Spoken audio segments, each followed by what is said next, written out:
مجھ سے پہلے حضرت مولانا محمد اظہر صاحب دامت برکاتہم نے کچھ ارشادات فرمائے.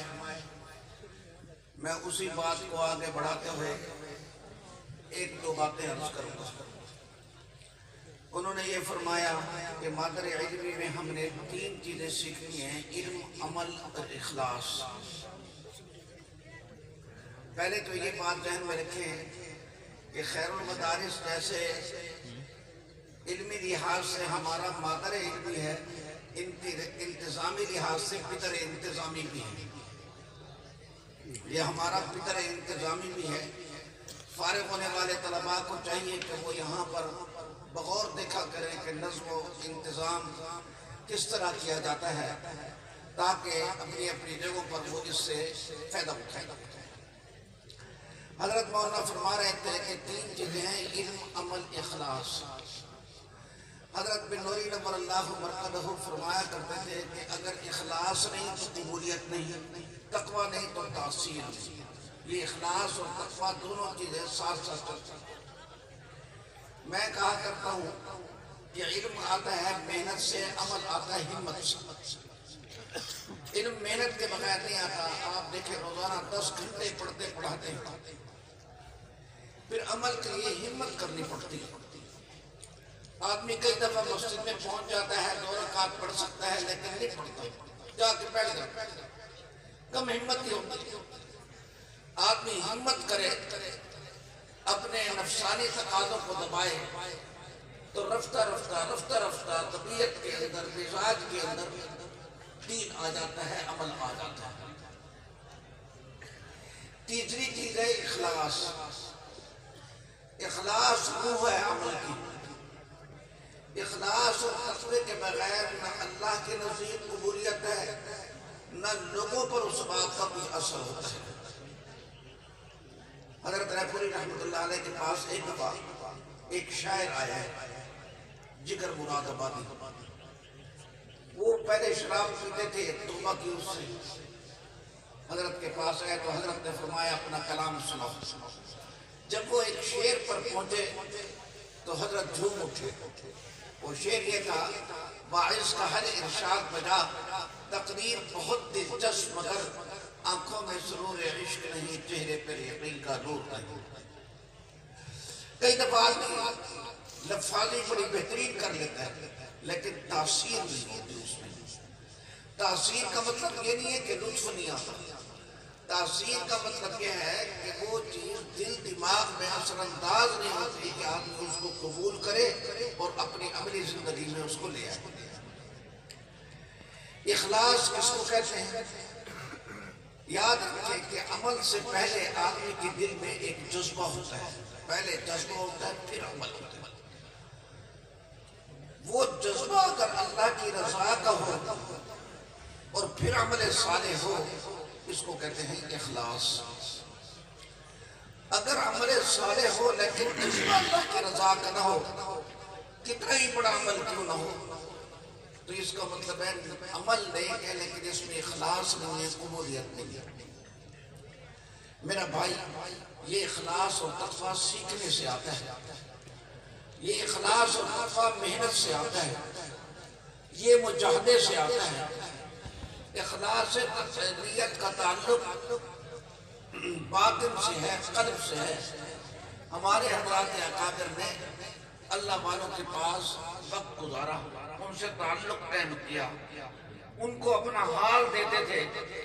آپ ذرا اکابر کی زمانے عمریں پڑھیں، بڑے بڑے شیوخ حدیث، بڑے بڑے مفتیان حضرات، بڑے بڑے علماء کرام، وہ ان سے رابطے رکھتے ہیں.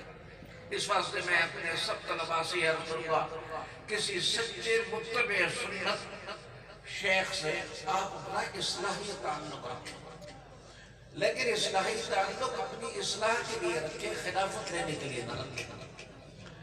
آج کل تصوف کے اندر نمبر 2 مال بہت چل رہا ہے. جو اصل چیز تھی وہ ذرا گم سی ہو رہی ہے. اخلاص کے لیے ضروری ہے کہ آدمی اپنا محاسبہ کرتا ہے. ہمارے حضرت اقدس پیٹی رحمۃ اللہ علیہ فرمایا کرتے تھے کہ اگر تم شروع میں محاسبہ کرو گے تو تمہیں کوئی اپنی غلطی محسوس نہیں ہوگی. اور پھر ایک وقت وہ بھی آئے گا کہ تم کہو گے بے گناہ نہ گزشت برما ساعتے باحضور دل نہ کردم طاعتے، بغیر گناہ کے تو مجھ پر کوئی گھڑی گزری نہیں۔ کتنا آدمی کے اوپر اثر ہو کہ اپنی ذات سے نظر اٹھ جائے، رب کریم کی ذات کے اوپر نظر چپ جائے۔ پھر جیسے اخلاص ضروری ہے ایسے تقویٰ بھی ضروری ہے۔ تقویٰ کہتے ہیں کہ اپنے آپ کو، اپنے ظاہر اور باطن کو گناہوں سے بچانا۔ ظاہر کو بچانا یہ تو سمجھ میں آتا ہے، آنکھ کو، کان کو، زبان کو، لیکن باطن کو بچانا یہ بڑی چیز ہے۔ وہ ایک جملہ میں کہا کرتا ہوں اور جواب سوال جواب کے طور پر، سوال تو کس کا، سوال تو کس کا، جواب خلوت میں تو جس کا۔ تیری حقیقت وہ نہیں ہے جو لوگوں کے سامنے ہے، یہ دراڑی، یہ پگڑی، یہ جبہ، یہ لوگوں کے سامنے ہے۔ تیری حقیقت وہ ہے جو خلوت میں تو ہوتا ہے۔ جب آدمی رات کو لیٹتا ہے اس وقت اس کا دل دماغ کن جذبات کے اندر مشغول ہوتا ہے، کیا بات سوچتا ہے؟ کیا اس وقت ہم کو کبھی فکر آخرت لاحق ہوئی ہے؟ کیا کبھی ہم نے یہ سوچا ہے کہ ہمارا پڑھنا پڑھانا اخلاص کے ساتھ بھی ہے یا نہیں؟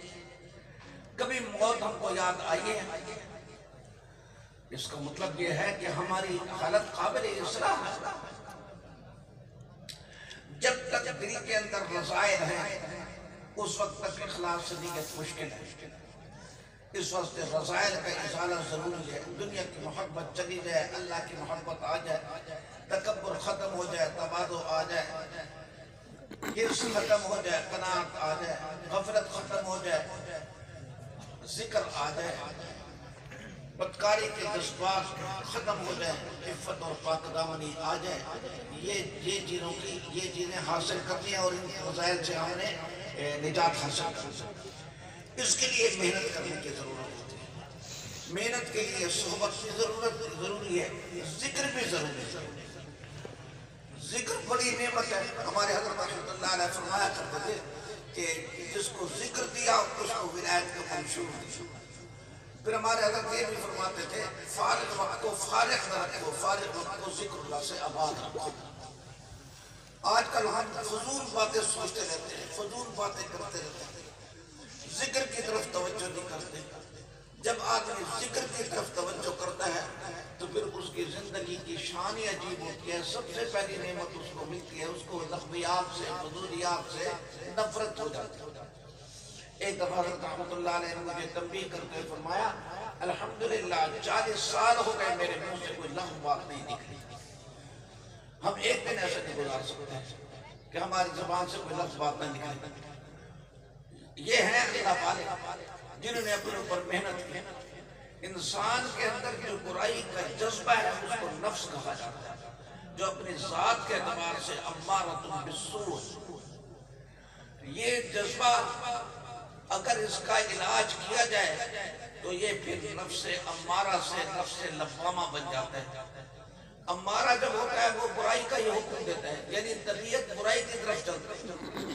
لوامہ کے اندر یہ ہوتا ہے کہ برائی کر لیتا ہے لیکن ملامت بھی کرتا ہے، اور اگر آدمی اس کی اصلاح کرتا رہتا ہے تو پھر اس کی کیفیت نفس مطمئنہ کی ہو جاتی ہے، اور نفس مطمئنہ والے کو یہ اللہ پاک نے نصیب فرمایا، یا ایتھا النفس المطمئنہ ارجعی الی ربک راضیۃ مرضیہ۔ یہ بڑی بڑی نعمتیں ہیں، اللہ نصیب فرمائے۔ آخری بات، ہمارے فارغ ہونے والے طلباء ماحول پر نظر رکھ کے بسا اوقات احساس کمتری کا شکار ہو جاتے ہیں۔ احساس کمتری کا شکار نہ ہو، جس رب نے اب تک پالا ہے آئندہ بھی وہی اللہ تعالیٰ پالے گا۔ اللہ کا خزانہ کم نہیں ہوا۔ ہم کو فکر صرف اس بات کی کرنی چاہیے کہ ہم پر جو ذمہ داری عائد ہوئی ہے ہم وہ ذمہ داری پوری کرنے والے بن جائیں، اپنے آپ کو رب کے سپرد کریں۔ اے اللہ بجینا ببضاعۃ مزجاۃ فاوف لنا الکیل، اے اللہ میں کھوٹا سکہ ہوں، تو مجھے اپنی رحمت سے قبول فرما لے۔ پھر رب تعالیٰ جہاں چاہیں جیسے چاہیں قبول کر لیں، جہاں چاہیں بٹھا دیں، دین کے چشمے جاری ہوں گے۔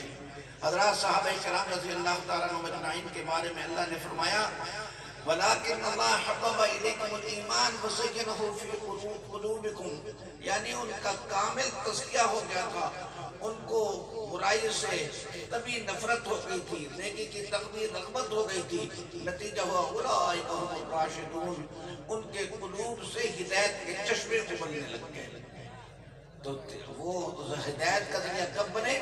تزکیہ کے بعد۔ اس واسطے تزکیہ کی طرف توجہ کرنے کی ہم سب کو ضرورت ہے۔ اللہ تعالیٰ ان باتوں پر عمل کی توفیق نصیب فرمائے۔ وآخر دعوانا الحمدللہ۔